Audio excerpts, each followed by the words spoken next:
So, you guys all got my email about doing post-processing today. So hopefully you have your laptops. Not everyone needs a power supply, but I brought it just in case, just in case your laptop doesn't have that much battery life. Yeah, you'll have a little bit of time to play around with Lightroom or whatever program that you brought today. Okay, but we are gonna go over some theory first behind it. Okay, so today there's no quiz. Okay. Mainly because the quiz would have been like, oh, how do you take group pictures, right? And so I didn't think that was a very good quiz. So basically, we're going to talk about some of the pictures from last week. I just pulled some off the Flickr. Whoever submitted pictures, I just took some of those. I'll ask you guys to kind of explain your pictures, or we'll just kind of talk about the pictures. And then we're going to go through what a basic workflow looks like. So what does it look like after you take the pictures? What should you do with your pictures? Right? And then we'll talk about some basic post-processing ideas, reasons behind post-processing, or reasons not to post-process maybe.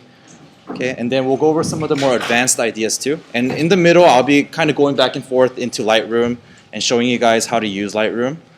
That's the primary program that I'm going to talk about. But the skills they're across, you can use those skills in other programs too, whether you choose to use Aperture, made by Apple, or you're using like Photoshop Elements or whatever you want to use. Okay, or Picasso or iPhoto. Okay, so first we're going to go through the three different group pictures, right, from the three different photographers. Okay, so is Josh here? Oh, he's not here. Oh no, Josh is not going to be here. That's right. Okay. All right, so this was Josh's picture. Yeah. Okay. So any observations about the picture? Just anything, whether it's the content or the composition or the colors or anything. What do you guys like or what do you guys dislike?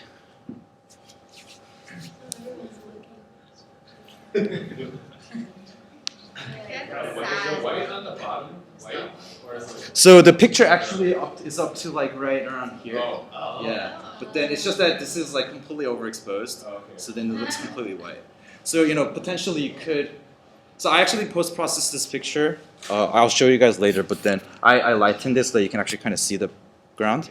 And then I made it a thinner crop, like a 16:9 instead of a regular camera crop. But that would have been up to Josh. Anything else that you guys noticed about this picture that you guys like or dislike? So I like to talk through these kinds of pictures just to see how people think about it. It's not necessarily like one person's right or one person's wrong. So. Okay, and do you like that or you don't like that? Okay, yeah. Anything else? Yeah. It feels very casual. It's like the centering is a little bit off. Yeah. Like okay. The perimeters on the side, this unequal amount of space. Mm-hmm. But in the middle, the gap between the two groups, that's a little bit off-centered. So it just seems a little bit off-centered. It gives it more of a, for me, down to earth kind of a feel. Yeah, no, I agree with you. Yeah, it's not so like to the rules and it's just kind of casual. Okay, was there something up there, top row? Yeah. There's a lot of uninteresting negative space. Uninteresting negative space. Okay. So what do you mean by that? Like, which parts are you talking about? The white? Okay. Yeah, sure. So maybe the negative space wasn't so intentional, right? So maybe if he post-processed it, he might have cropped that out or something, right? Or maybe he could have included more of it, right? Like who knows? Okay. Another thing I noticed is that it's pretty washed out. So the picture in general, straight out of camera, would be considered overexposed, I think, by most people. You can tell that by looking at the blacks. So like the jackets and like the jeans, even the jeans, in real life they're probably darker, right? But in the picture it's rendered as a little bit lighter, right? So it's a little bit washed out. So now that could be personal preference, like that's okay. I'm not saying that that's wrong. So it would depend on what kind of style of photography you're going for. Now, again, we're talking about really kind of minute details now, okay? So, it's arguable whether this is even practical or not, the things that we're talking about right now. But it is things that you should be able to notice, right? If you want to be kind of more kind of in tune with like the finer aspects of photography, I guess. Okay. All right, here's the next one. Read this by Irene. Yeah, so any thoughts on this one? I know Irene's here, but it's okay. We can all just talk about it. We can all just talk about it.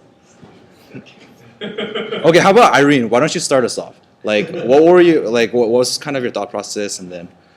Uh-huh. I wanted the shape of it to be symmetrical. Mhm. So then how I place them was by tall and spread out. Okay. And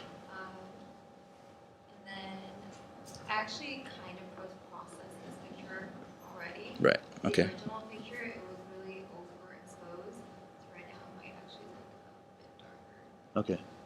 Did you change the white balance after you shot it? Yeah. Make it cooler? Yeah. Okay. Because it was direct sunlight, so then actually it was like really bright. So then I just changed the white balance to make it a little bit more underexposed. I think I didn't really know exactly how to compensate for their shadows though. I see. So Okay. the shadows Okay. Cool. So did you guys notice that when you looked at the picture that it was slightly cool? Okay. So yeah, it is. It's clearly cool.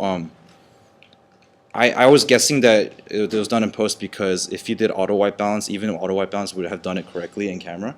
Right? So the fact that it's cool means that it was probably intentional, right? So then that's just one thing to notice. Another thing to notice, I'm just helping you guys kind of bring back the concepts that we've learned.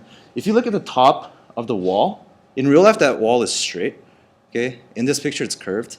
Okay, that's from lens distortion, right? We talked about this, the imperfections in the lens, right? You might not be able to tell from the angle you're sitting, but if you look at it closely, it's not straight. It's not a straight line. So you can see the lens distortion there. Let's see, any feedback? Yeah. So you're saying it's less distortion. So what in this situation would you do to offset that? You can't do anything. You can't do anything. That would have to happen in post-processing. I just want you to notice it. I mean, it's not that important, right? But the fact that it does happen, right? So like lens distortion, so lens imperfections is like whatever happens in real life does not happen in the picture, right? It doesn't transfer correctly through the lens. So that's what's going on. In real life, that's a straight wall, but in the image, it doesn't look straight, right? Not a big deal, but then again, if you're doing kind of like an important picture, right, you want to correct for that. Any comments about this? Yeah. It feels a little hard to differentiate the people from the wall. Okay. Yeah. Yeah, I think that's valid. Yeah. Maybe like if everyone had like solid colored clothing, it might have been like, a little more contrast, color contrast would have been there. Okay, cool. Any other thoughts? Yeah, Annie. It's good that everyone's in the same position. Because otherwise, if like everyone's in a different position, it's already really busy. It would just look chaotic. Right. Okay. It's kind of simplifying the picture by putting everyone in the same position. Okay. Cool. Okay, so the next one was by Danielle. Okay. So do you want to give us? Yeah. So I just wanted to do a basic group picture, and then I started taking pictures of just them, like in the whole picture. But then I thought it looked kind of plain without the tree, and then I didn't want to go with the trees. Okay. All right. Any ideas or thoughts, feedback on this one? People seem really far away. Okay. Yeah. Yeah. Sure. So in this one, it's a little harder to see like who the people in the picture are, right? Okay. So if this were like, like maybe the main subject of the picture were the tree, right? If like some really famous tree, right? Then then it would work, right? Right? But if it's like, you want to get pictures of the people, like it's a special gathering of people, then you would want to get the people, right? So it depends on what picture you're taking, right? Okay. All right. Anything else? I feel like the side lighting kind of causes some weird shadows on some of the faces. Mm-hmm. I was trying to do backlighting. Yeah, I think the lighting is, is that Thomas in the back? Yeah, I think Thomas, it kind of catches on his face, but everyone else is like pretty okay. Yeah, but then, definitely on Thomas, like you can see a little bit of side lighting going on. Okay. Anything else? All right, so now I'm gonna move on to some other pictures, just other pictures that I saw. Okay, so I have no idea. I did not warn you. Okay, if you were chosen, so just be ready to talk about it, and then we'll just get again. We're gonna just keep getting people's thoughts about the picture, and kind of think about like if you were taking this picture, what would you have done differently? Okay, like what would you do to improve the picture, or maybe just like a different idea, right? Or maybe that sparks an idea. Okay, so this one was by Josh. Josh is not here, so we can't ask him about this. But Alan, do you have anything to say about this? Like, what was going on here?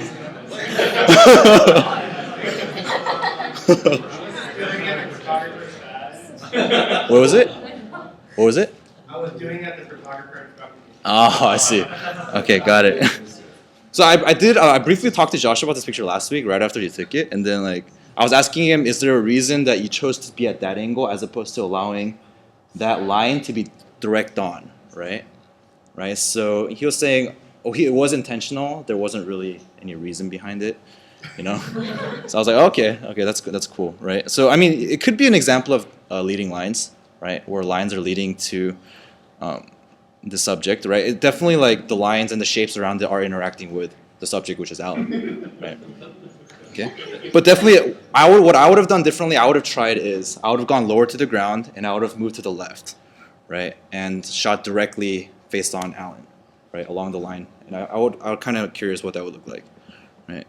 Any thoughts from you guys?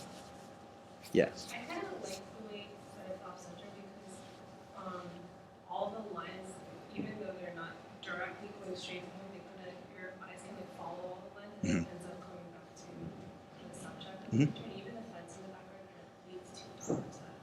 Okay. Yeah. I mean, definitely, if you were head on, you wouldn't have the diagonal lines, right? You wouldn't have the leading lines, right? So you'd be giving that up, or you'd be more going for like a symmetry look, right? Okay. Anything else? Yeah. So is the subject the focus or is the line? Oh, you know what? The subject is out of focus in this picture. Yeah, that was one of the other critiques. Yeah, unless that was intentional, but I don't think it was. Yeah. So, yeah, definitely the focus is too far forward in this picture. Okay, that's good observation. Anything else? No? Oh, yeah, one more. I can ask Josh this in here, but was that intentional so that you can see the lines better? Because if you focused on Alan, would that have caused the lines to be a little bit more blurry? Is that why you did it? Maybe. I mean, Because the lines are what stands out the most, more than Alan. yeah. So we would really have to ask the photographer about that. Yeah, we'd have to ask Josh. But I don't think Josh is. I think Josh is now can't attend class. So, okay. All right. Jamie, is Jamie here? Oh, okay, yeah. Okay, so. I actually wanted to place him right in front of the fence. Like it was a car. Okay. Right. Okay. Okay. Yeah. And Cool. They were looking at people.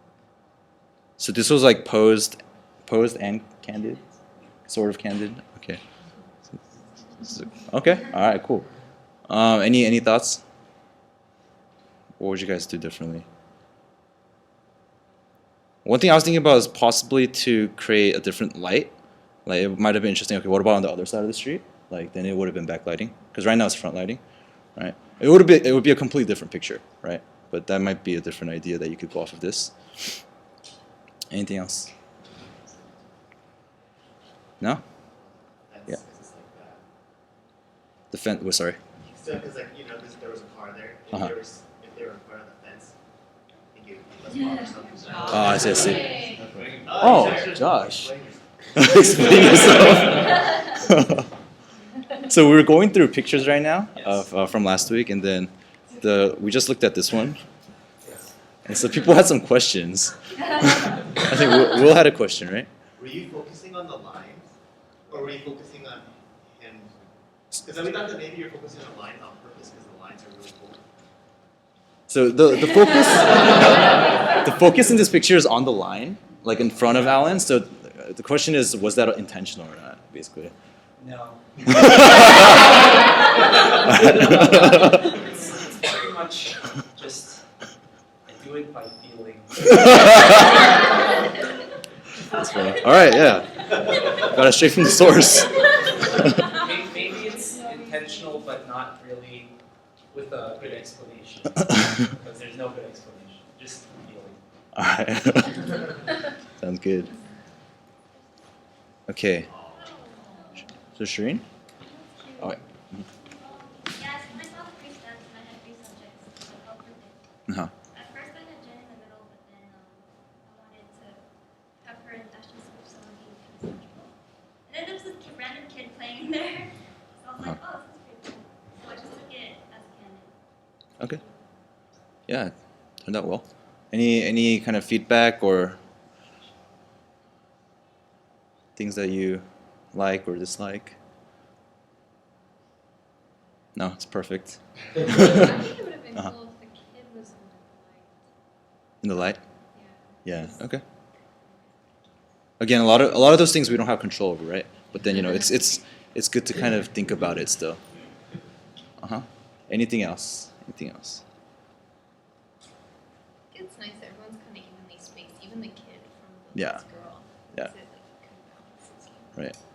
I mean, because obviously you weren't like directing the kid, right? I mean, so this is like this is an example of like you see an opportunity and you just take the picture, right? And if you're fiddling around a little too long, you might have missed the picture, right? With like settings and stuff, right? So yeah, I think it's a good example of just you see an opportunity, you just take it, right? I mean, like composition, like yeah, we could have done maybe some things differently, but I think you're not gonna worry about any of that when you see this picture right here. Okay, this was another one.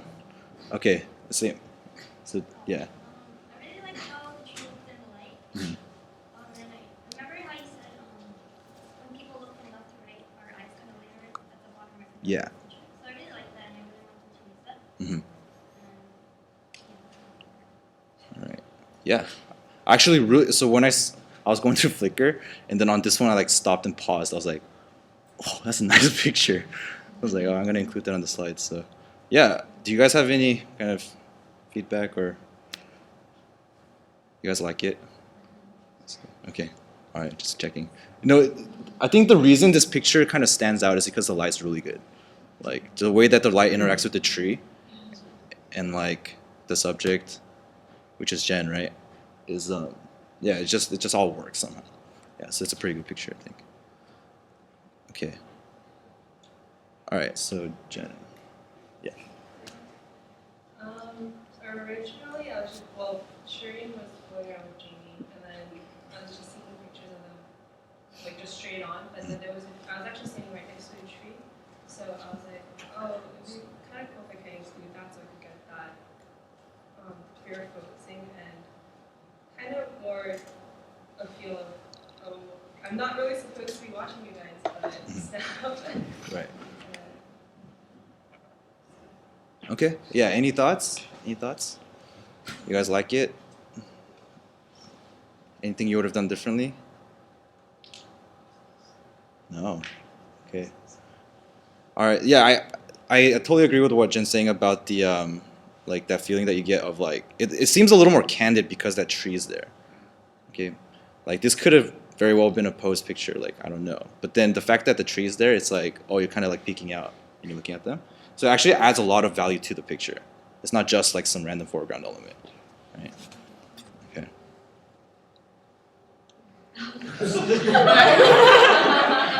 All right. I just mainly include this because it's embarrassing. So, it's Deborah. Well, originally when they were just sitting up straight, I had like the shortest person in the middle and then coming out Mm-hmm. taller that way. So it like fans out. Yeah.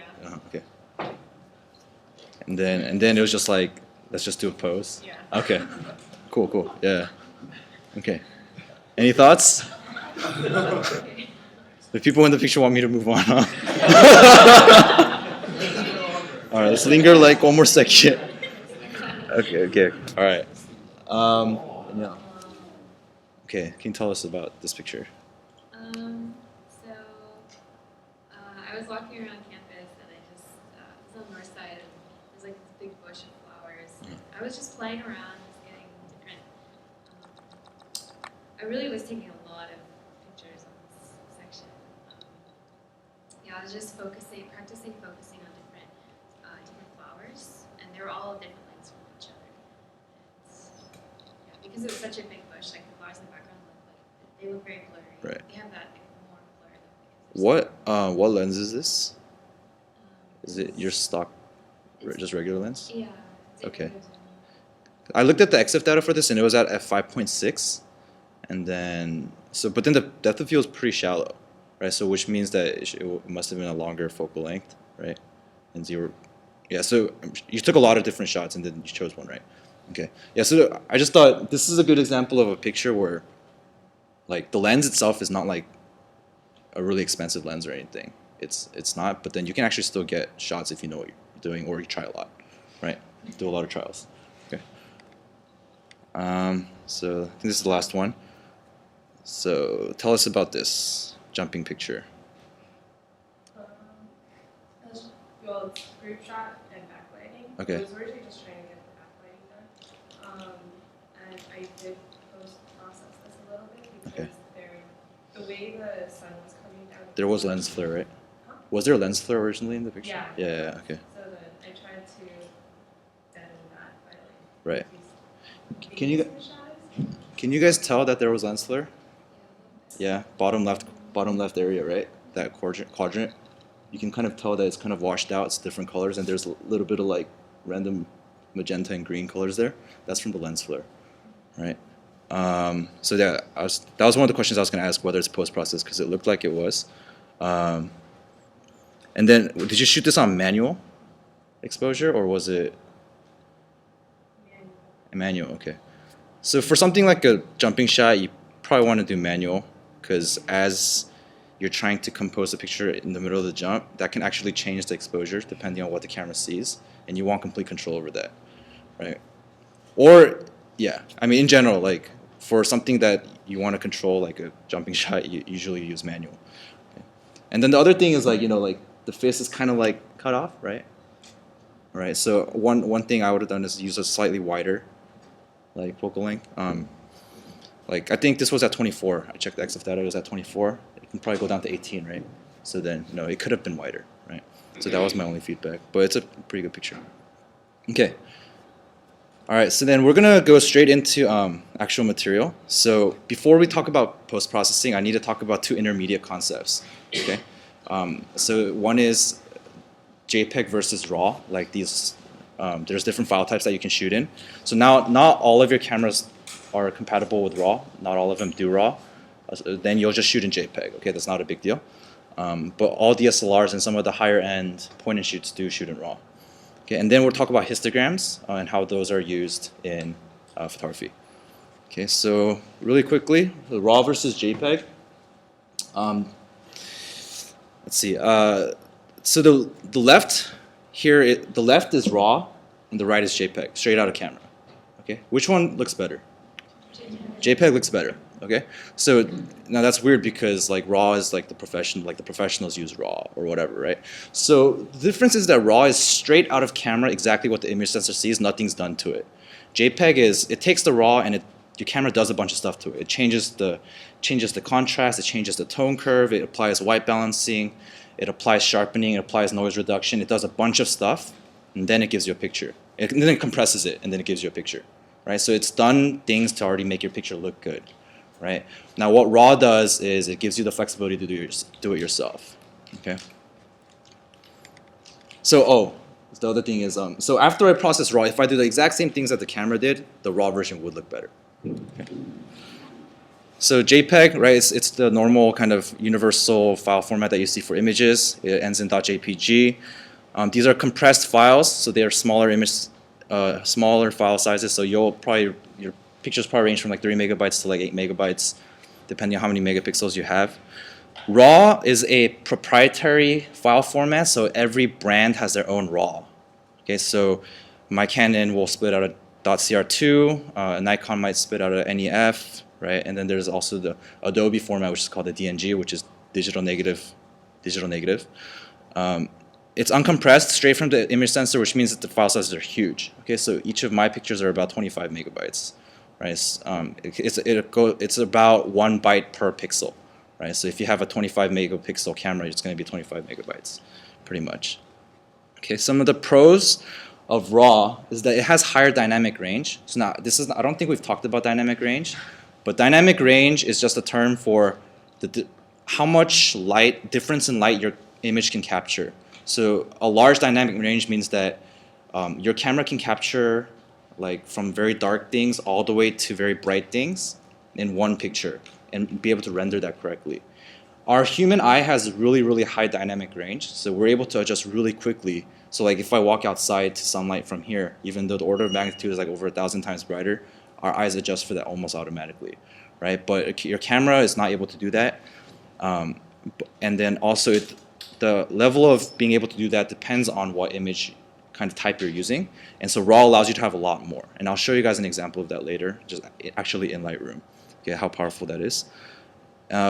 RAW white balance can be done in post with no loss at all. I'll show you guys an example of that later too. RAW allows you to achieve highest possible image quality, and it gives you the greatest possible control over the final image. The con is that image sizes are huge. Okay, it's proprietary, so some computers can't even open the file unless you have special software. So it's definitely not something you're going to send to somebody, right? That means it requires you to post-process and then re-export it to JPEG. Okay, so it is highly inconvenient. Okay, so that's just the reality of it.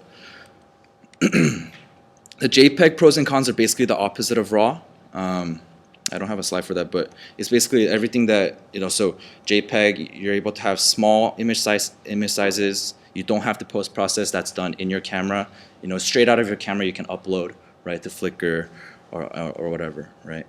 Kind of the rule of thumb that I have is that when the picture matters, I'm going to shoot in RAW for sure. I usually shoot in RAW anyways, but then if I know that I'm kind of in a rush in that event, like I need to upload it right away and we don't have time, right, to like post-process it, then just do JPEG. Or let's say I'm doing like a photo booth for like a Joyland event, and you're gonna print out like the pictures for them on the spot, right? Then you should shoot in JPEG, right? You shouldn't be shooting in RAW because that's gonna take forever, right? That middle step's gonna take a long time. Okay, so it depends on what you want to do. If you're a beginning photographer, I'd just shoot in JPEG, right? Like, once you get more serious and actually gonna go into post-processing, then RAW is kind of the way to go. Okay, so now moving on. So, these topics are not like really crucial topics, okay, but it's going to kind of help you understand the post-processing part. So the second thing is histograms, right? So if you guys remember learning histograms in math, it's a bar chart that represents a frequency distribution, right? So, if the bar is higher, that means there's more of whatever interval that's in, right? And in terms of photography, the histograms are going to look kind of like this. Okay, and what this represents is how much of a certain level of brightness you have. So if you look at the bottom, there's a gradient, right, where the left side is black and then it gets white, right, as you go to the right. So the right side represents more bright pixels and the left side represents darker pixels. And the histogram is going to tell you how much of those kinds of pixels you have. So if you have a lot of the histogram on the left side, that means your picture is darker, right? And then if you have a lot on the right side, your picture is brighter. Okay, so you guys get the general concept? Okay, so here's some examples, right? If you look at the picture on the left, it's a pretty low contrast image, right? There's a lot of kind of grayish tones, like even the blues are not like overexposed, and the water, the greens, and even the sky on the bottom is not like really bright. There's a lot of gray tones, and so you see a lot of the histogram is in the middle of the picture, right? Compare that with this other picture right here where the contrast is actually a lot bigger, right? The ocean and the sky is really bright, it's nearly white, right? And then that corresponds with the right side of the image, or sorry, the right side of the histogram. And then the left side of the image, where there's a lot of darker rocks, and it's closer to black, that's representing the left side of the histogram.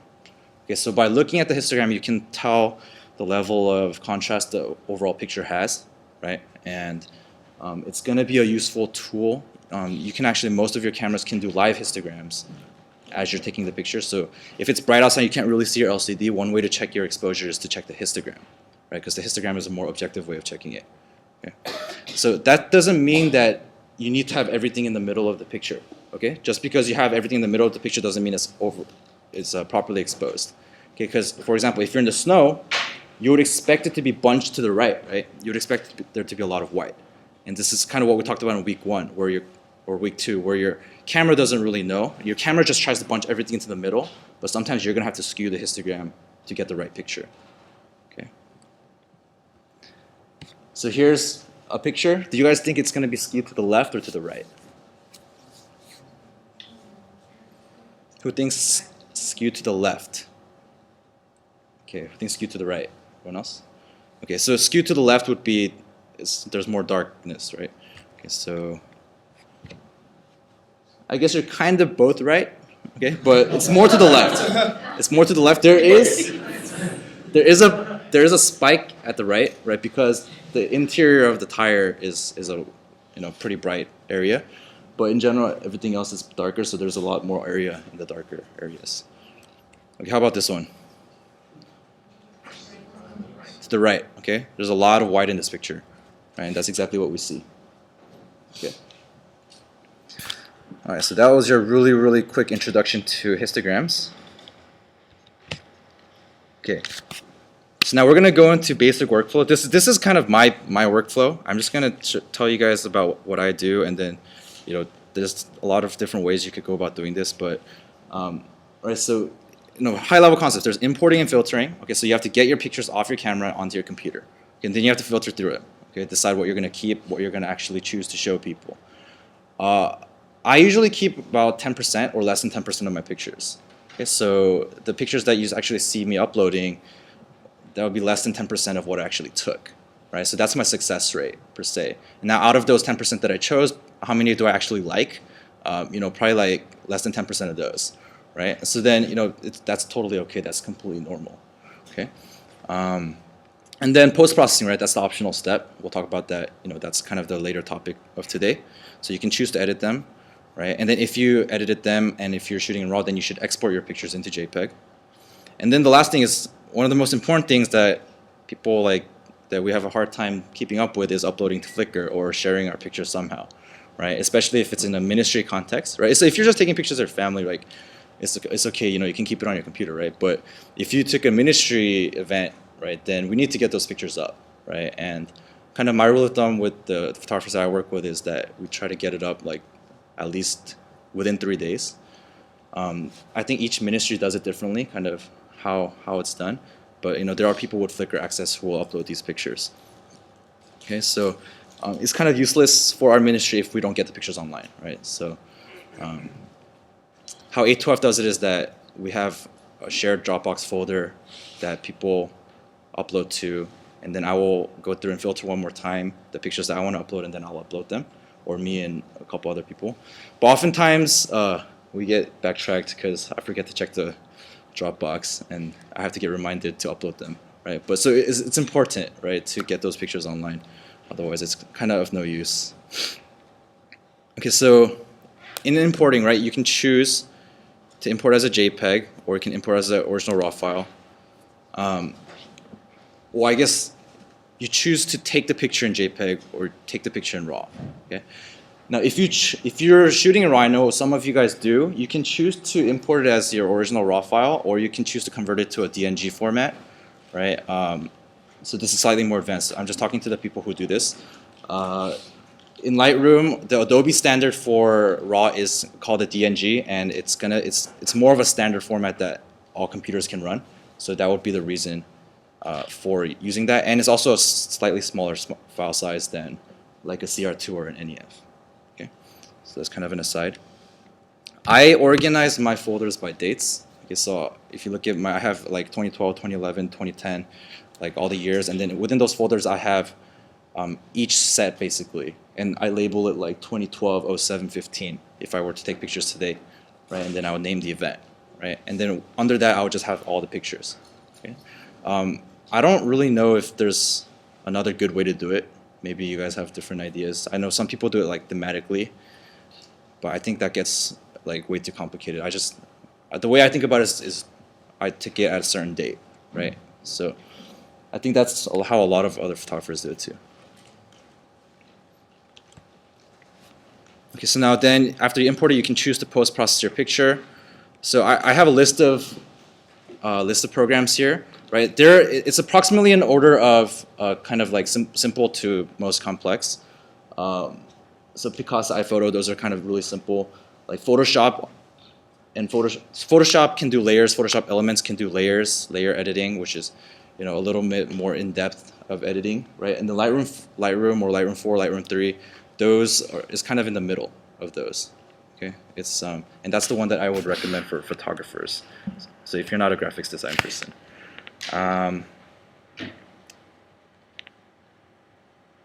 Okay.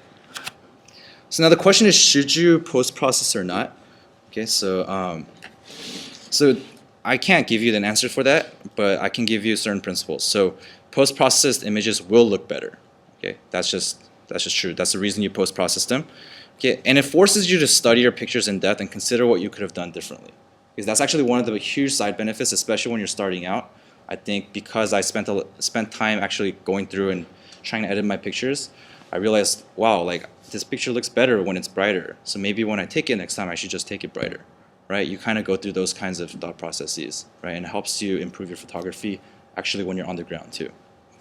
Okay, and it allows you to do something called shoot for the edit, right? I'll have a slide on that later, but it's basically as you're shooting, you're going to post-process, which means that I can shoot in a certain style, okay, which I'll go over.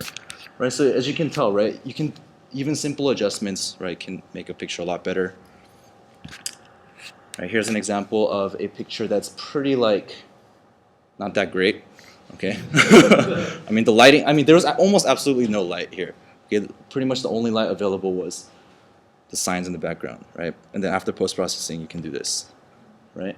And it becomes like an okay picture, right? You can actually see the people, right? So there's a lot that post-processing can do. It's gonna make your picture better, okay? But there are the downsides, right? It's time intensive, which I'll talk about. So this idea of shooting for the edit that I just mentioned, okay, it's shooting with the knowledge that you will post-process, and that allows you to follow a couple principles, okay? Which is that good exposure minimizes post-processing, okay? Right, that's true. You can see how that would be true.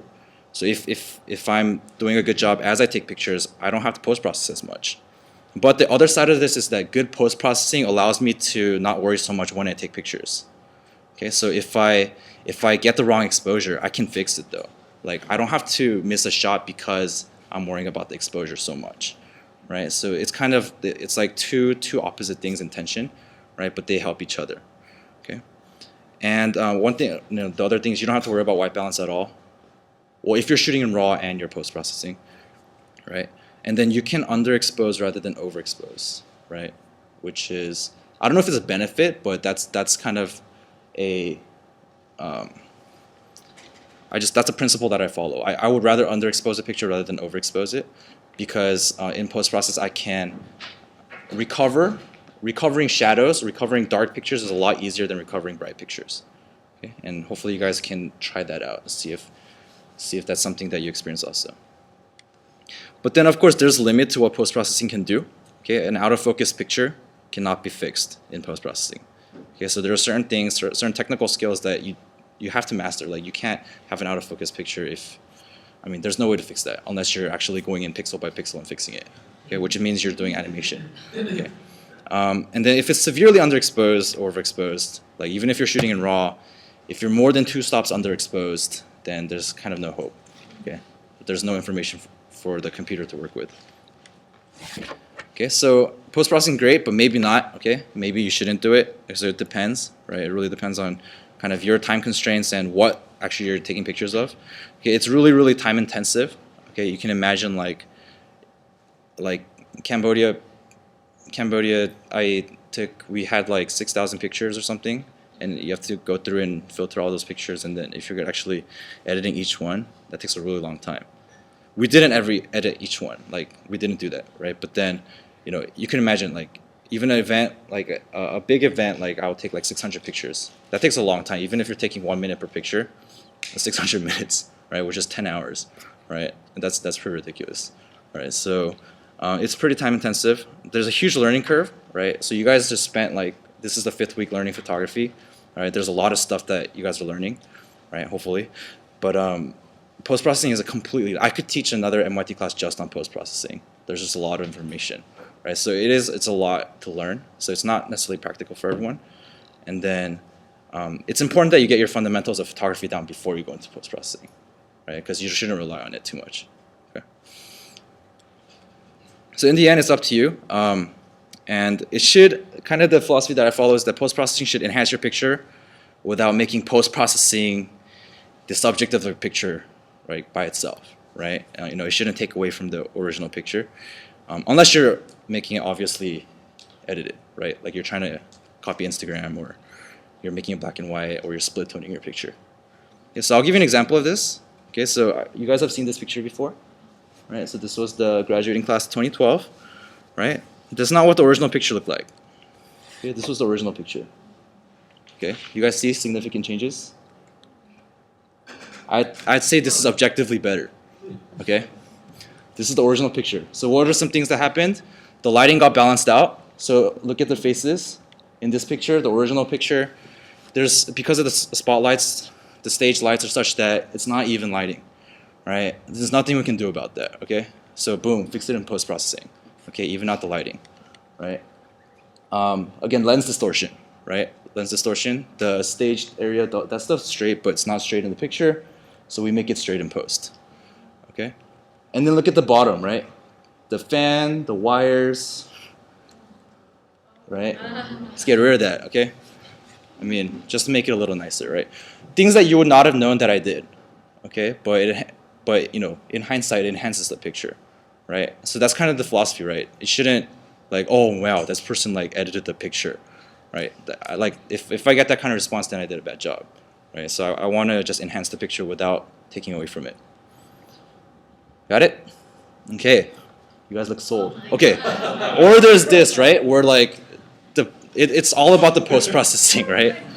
Okay, it's like I'm not gonna tell you who that is, but okay. Anyways, all right. So. Okay. So now I'm gonna briefly go over Flickr.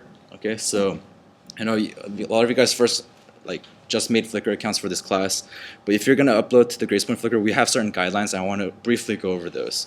Okay, so some things that I follow I resize the picture to a smaller thing, all right, so that it doesn't take forever to upload my pictures. Like 2,500 pixels, that's an arbitrary number that I came up with. That's what I use. But in general, we don't need anything bigger than that, right, for any sort of publication. Your set should reflect what actually happened at the event, so that the goal of it is that you're recording the event and people can re-experience the event through the pictures. And you should filter your pictures ahead of time. Don't upload everything to Flickr, please.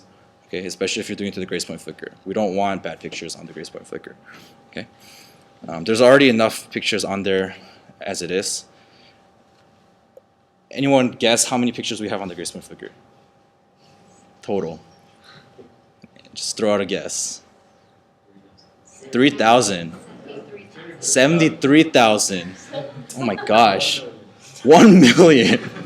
Wow. It's a lot of pictures. Okay, it's 93,000. Okay. Yeah, we have 93,000 pictures and counting every week. Okay, we have hundreds of pictures uploaded every week. Okay, so please don't upload bad pictures. Okay. So these are the actually official guidelines, right? That the GracePoint Flickr photographers are supposed to follow. Some of them are broken, so we're supposed to go in and take stuff out. But there's so many pictures that are uploaded. That's why we need people to follow the rules. Okay. So no photos of people that don't want to be photographed, right? Especially like strangers or people who are new to events, things like that. Okay. No sensitive pictures, right? For sensitive events.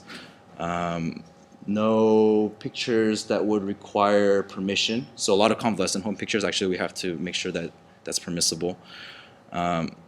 And so then we also have rules like no individual sister shots, and then no too many shots of one person, right? We want to just keep things balanced, right? Because we want to show kind of the overall event and what that experience is actually like. So yeah, and then some things are obvious, like no inappropriate clothing or inappropriate kind of logos, things like that. And then no shots of, no close-ups of kids. I think this is a rule that's broken pretty often, but that's actually like one of the bigger rules that we have, right? So just be careful of uploading pictures of our children just for their safety's sake, right? Especially like identifiable pictures of them. Other guidelines, all pictures should be in a set. Okay, some people like upload the pictures and forget to put into a set, right? That's like, we're not gonna be able to find those pictures later, right? Among 93,000 pictures, unless they're organized into a set, and then the set should be put into a collection, right? So we have a collection for each fellowship, right? So Exit Fellowship has one, Cornelia has one, you know, like IGSM has one, Praxis has one, and so it needs to be organized that way, otherwise we're not gonna find those sets again. Okay, there's lots of sets also. Okay, sets being made every week. Okay, and then pictures should be appropriately tagged. This is also really important to, because I don't know if you guys have ever had to find pictures for a slideshow.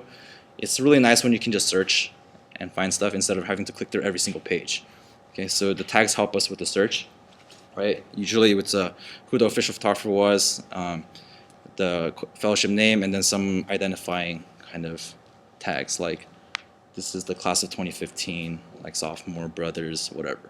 Okay. Okay. So now we're going to get into post-processing. Okay. So this is, just look at the things here. So crop, white balance, exposure, contrast, and saturation. Those are, I think, the 5 basic things that you can change about a picture after it's taken. Okay. Now I'm going to show you guys in Lightroom.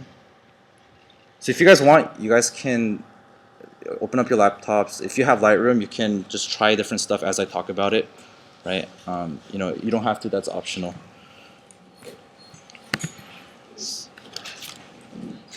And there are power outlets. There should be enough for everyone if you need it.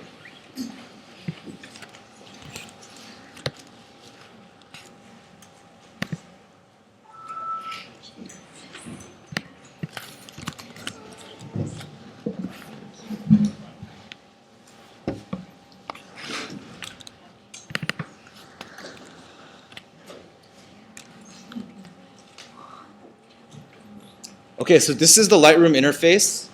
All right, so first thing you'll notice is that you have a bunch of things on the top. Okay, we're only going to talk about library and develop today. Okay, so library is where you organize all your pictures. It's whatever happens in the library right here. That's actually, it corresponds one-to-one with your actual file system on your computer. Okay, so if you edit in Lightroom, if you move pictures, it actually moves it on your file system too. So, but then if you move it on your file system, Lightroom will not know that you moved it. Okay, so then Lightroom will say that it can't find the picture. So once you start managing your pictures in Lightroom, you want to only do it from Lightroom.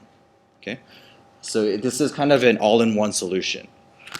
All right, so I'll briefly show you the import dialog. So you can do this by clicking Command-Shift-I if you're on a Mac, or you can go to, oh gosh, it's like file import, I think, something like that. Anyways, so then here you would select the source. Like if you plug in, if you have Lightroom open and you plug in your compact flash or your SD card, it should automatically go to the import dialog. Okay, and then you should be able to choose your source here. Right? I don't have anything right now, so I'm just gonna choose. Let's see.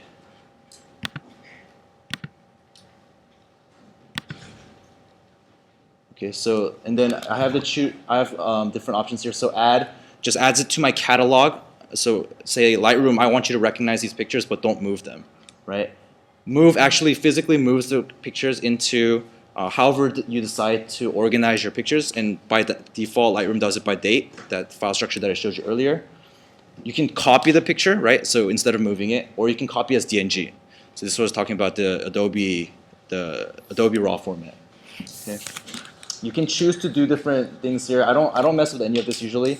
And then you choose the pictures that you want here, and you click import, and that's pretty much it. It's pretty self-explanatory. Okay. So now once you get in here, so I have a collection here, but usually you're gonna work with these folders, right? So like, so this was from last week, right? The photo walk that we had. Right, and you can just manage. So if I like delete this picture, right, I can choose to delete from disk, and now it's actually gone from my disk. Right. So everything can happen within Lightroom.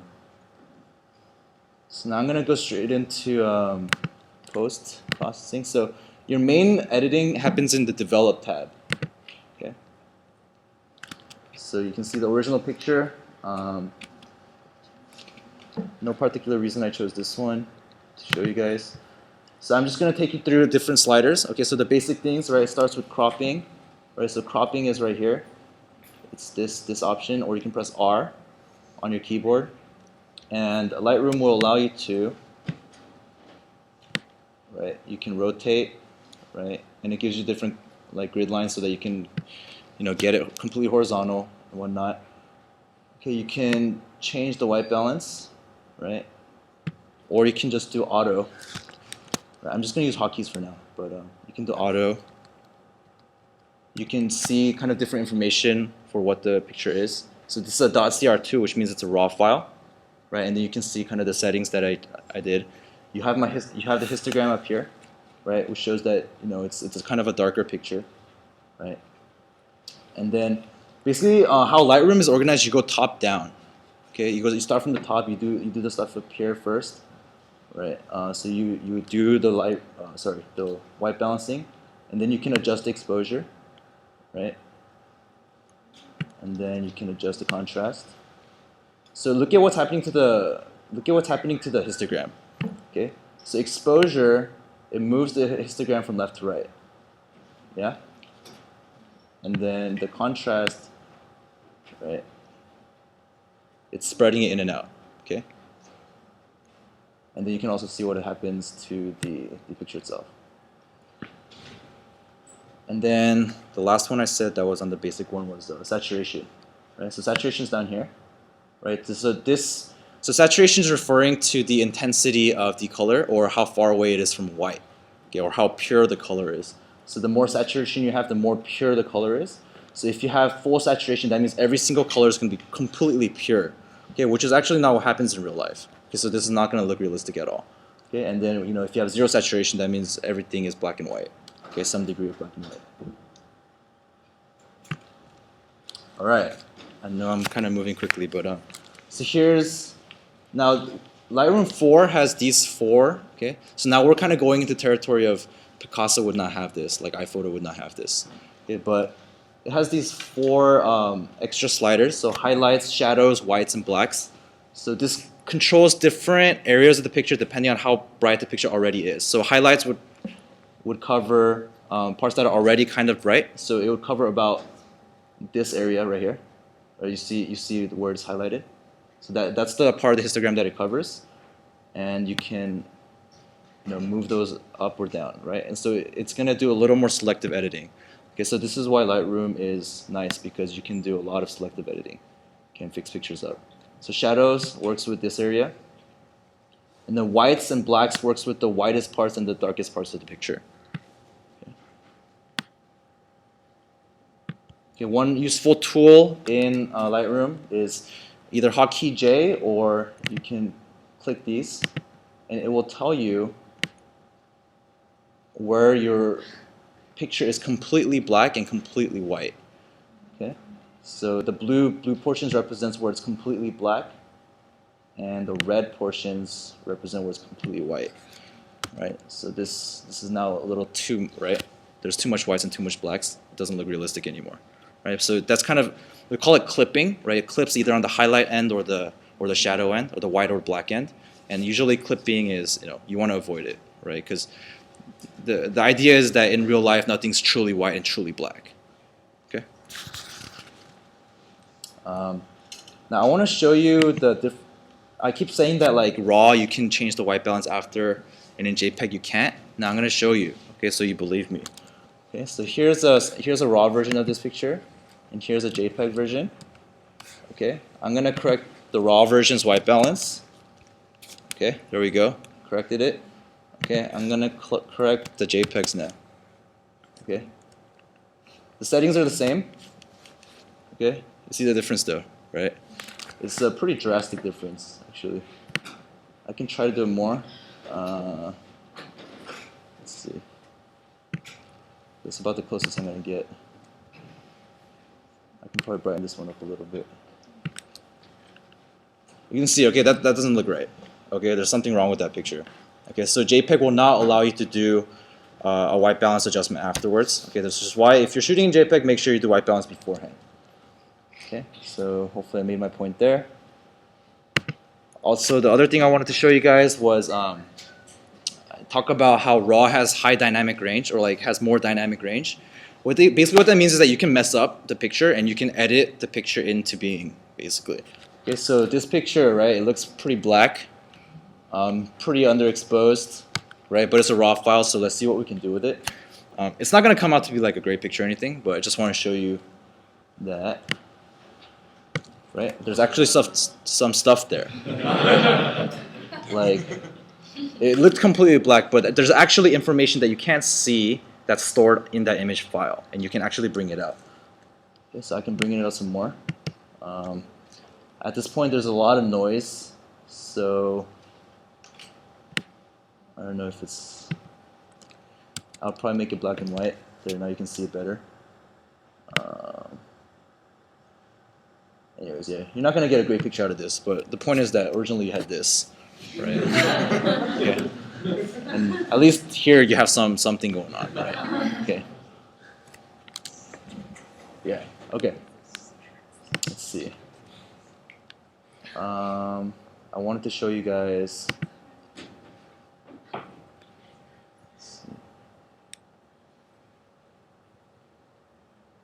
So one thing I want to show you guys is, I feel like I'm doing like a marketing thing for Lightroom, but there's, so the original picture looks like this. Okay, so I correct the white balance, right, make it a little bit brighter. And then the other thing I can do here is, I don't have my mouse, so it's going to be kind of messy. But, oh, actually I already did it. I'll just show you through history then. Okay.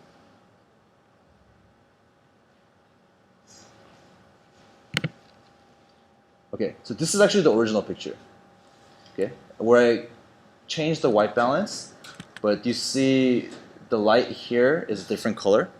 Okay, so unfortunately at my house we have different colored light bulbs for different rooms. Okay, so this is a lot more kind of like tungsten-y, right? But in here it's like fluorescent, like those blue kind of like CFL lights, or whatever. So no, it can be kind of annoying, right? Now, like, in the picture, it doesn't really matter. Like, I would upload this. I would have no problem with it. But just to show you what can be done, right, with Lightroom, right, so you can do actually spot adjustments of white balance, right? So, you know, this actually, they just added this in Lightroom 4, and a lot of photographers got really excited about this. Because before, the only way you could adjust that was to actually modify the light at the shoot, right? So if I wanted to, right, counteract this on the day of, I would have had to shoot out of my flash or something a blue light, right, to make the light here in the front bluer, in order to match it up with the thing in the background, right? Then I'll have even lighting, right? Not practical, okay? But now if you wanted to, you could just do that in post, and it's raw, right? If I shoot in RAW, then I'm not going to lose anything from doing that, right? So it's actually pretty powerful, right? Did I mention it's $80? You know, student discount. So no. I think, you know, if you want to do post processing, it's a good deal. Okay. All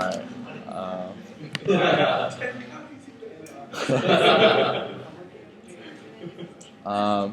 So this one, I was thinking, okay, like you could straighten it out, because I think, right, and then you could change it to like a 16:9, right? You could, I don't know, if you were getting really picky, you know, you could get rid of these little, oh, oops, that's not what I wanted to do. I don't want to create more. Oh. Okay, there we go. Okay. Now I can make these disappear. Wow, isn't that amazing? It's, man,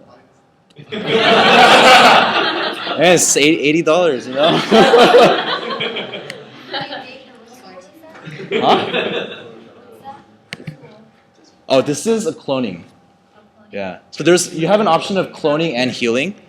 So if you guys kind of know Photoshop, you know what that is. But I mean, it basically says, hey, this area, I want to replace it with this area, right? And then if you do heal, it actually uses an algorithm to try to smooth it out. So it's not an exact copy, right? So it looks natural. So you're imagining the possibilities, right, of what you can do. So now I'll show you guys some other tools. So there's a graduated density tool, right? So where this comes from is in photography, sometimes there's filters that you can use where half of the filter is like darkened, right? And so what that allows you to do is like on a sunset, right? And if you're taking a picture of a beach, the sunset is going to be really bright, but then the beach is going to be kind of darker. So then you would use a graduated density filter to darken the sunset portion. So it compresses that dynamic range that we talked about, the difference between the lightest part of the picture and the darkest part. But Lightroom lets you do that in post, right? So I can say, hey, I want my filter to be there, and I'm going to burn this, right? So I'm just spot editing the bottom of the picture, right? So if I wanted to get rid of that like really high contrast look,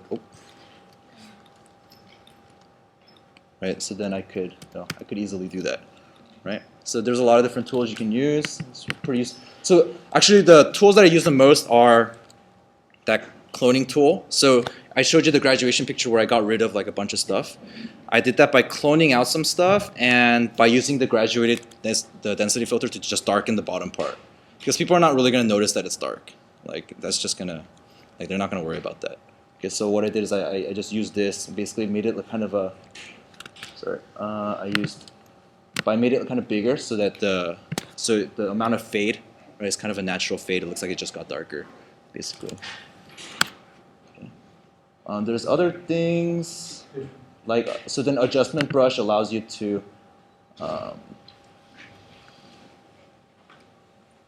like you can do specific edits, right? So like if I wanted to, I don't know, let's say like brighten up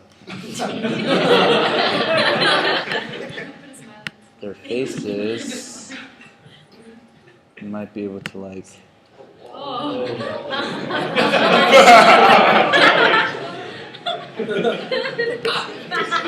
maybe that was a little unnatural. Okay. But right? You can, I mean there's a difference, right? So yeah, so you guys are getting kind of a gist of what you can do. Post-processing is really fun if you have the time to do it. Okay, especially if you're doing portraits. Let's see.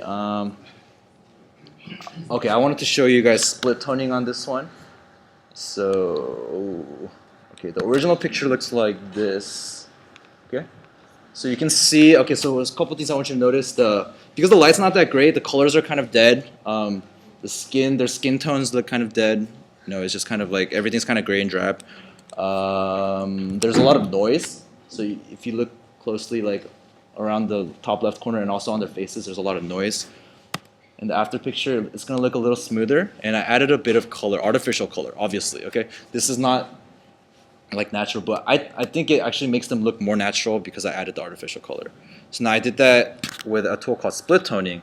Okay, I'm just going to show you guys. Split toning is actually advanced post-processing. So you would master all the other things that I just showed you first, and then you would do split toning.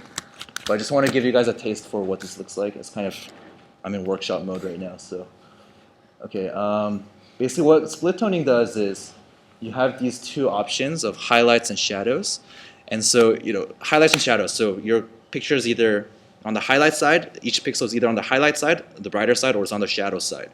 Okay, and what it does is it applies a certain color to each of those pixels. Okay, so what I did here is basically I want an orange hue on my highlights, right? And I want this much saturation. So now I could increase saturation. So you see on the highlights, it's increasing, right? But I just increase a little bit because the faces are in the highlight region. I want to add more kind of lifelike color to their faces, which is why I added orange, right? So it's gonna give them a little more blood in their face, basically.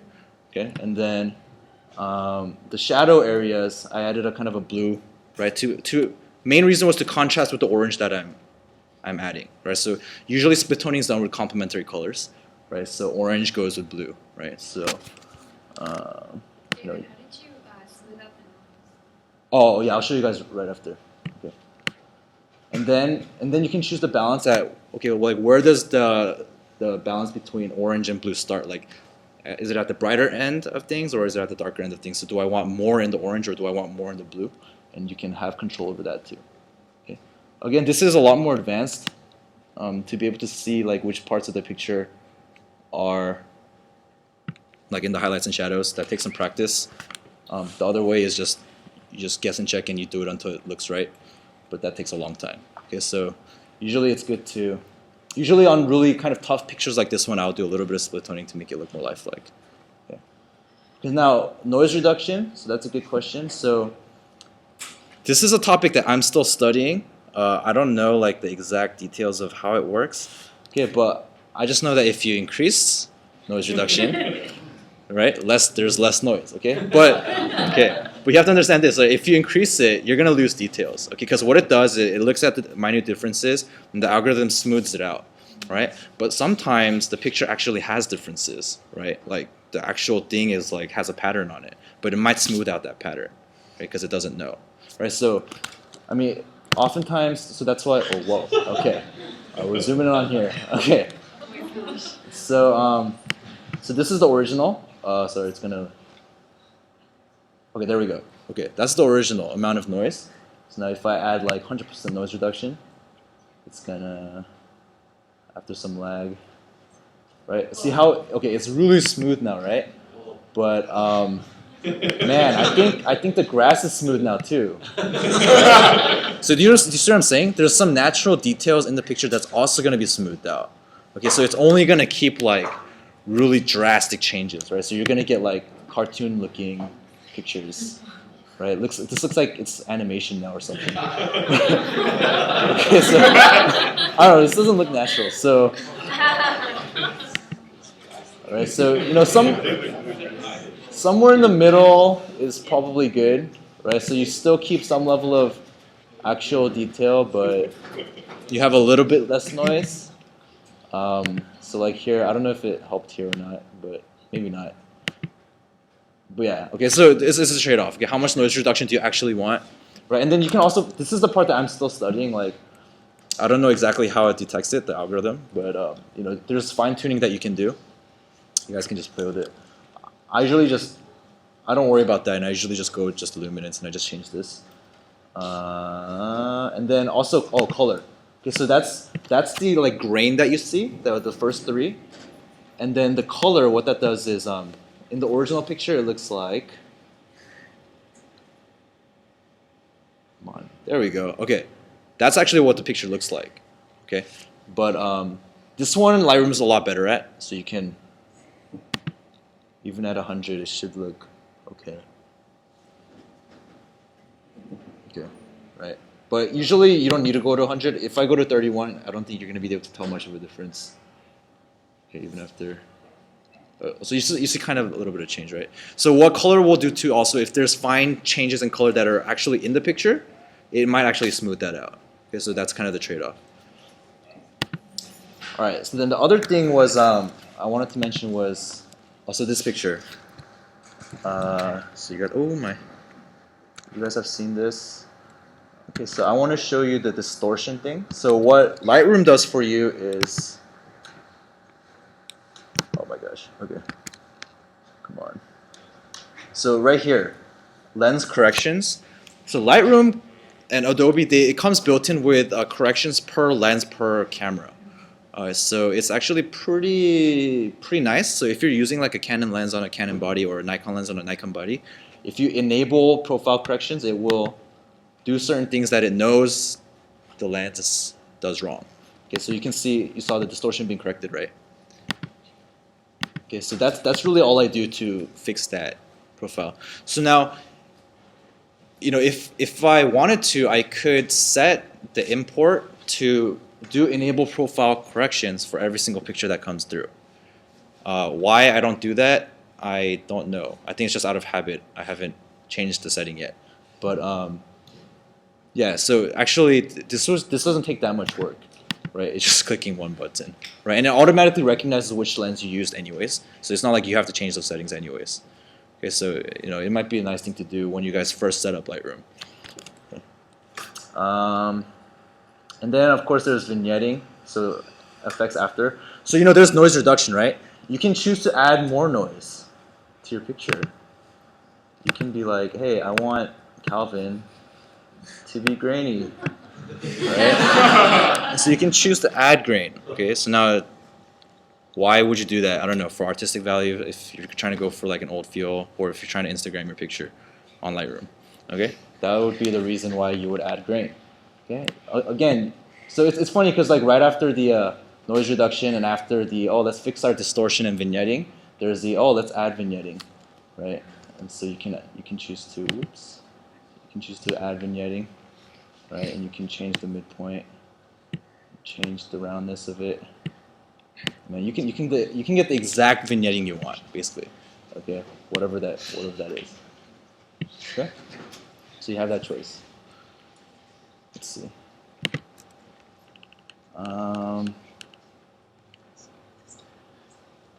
Did I want to? Okay, and then just for fun, I'm gonna show you guys an example of.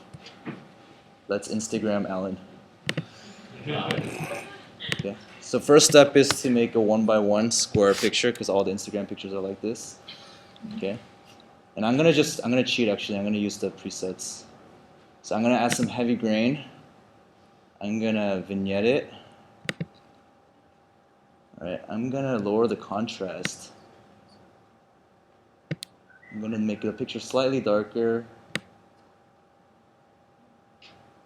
I'm gonna add some split toning.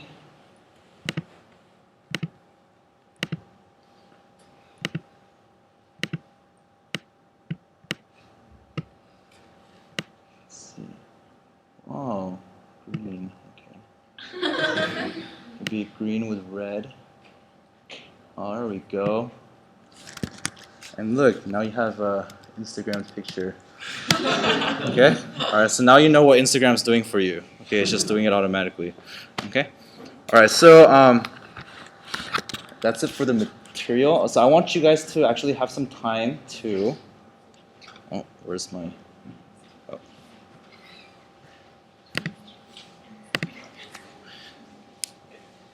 Okay, so this is the assignment. So I just want you to try. I'm going to post up 2 pictures on the website. Just try post-processing, do whatever you want to it. Okay, and I want to see the result. I'll probably give you like 1 good picture, and then you can be creative with it, and then 1 really bad picture, try to save it, that sort of thing. And then you can post-process your own pictures, upload them, and see what you can come up with. Okay, and then now it's 3:16 right now. For the last 15 minutes, I want you guys to just get familiar with whatever program that you wanted to use, and I'll be available for questions. Okay, so that's the plan. And then at the end, if I could have some people help me take down. Yeah. How long does it normally take for you to post-process one picture? I should probably talk about this. So how I do it is after I import, okay, I will go through all of my pictures. I just go through them, and in Lightroom you can press P, U, and X. So P is pick, U is set to like unmarked, and then X is reject. Okay, so then I basically go through and I pick or reject my pictures. And less than 10% of them get picked. So these are the ones that I want to actually upload, right? And so out of the ones that I picked, usually I only do exposure and white balance adjustments. And Lightroom actually has bulk settings. So if you take a bunch of pictures in the same room and their white balance settings are all off, you can just press 1 button and do the same white balance setting for all 100 pictures or whatever. So that doesn't take very long because that's really the main thing, white balance. And then individual exposure adjustments I might do, but usually I just do a little bit like auto and then I fine tune it.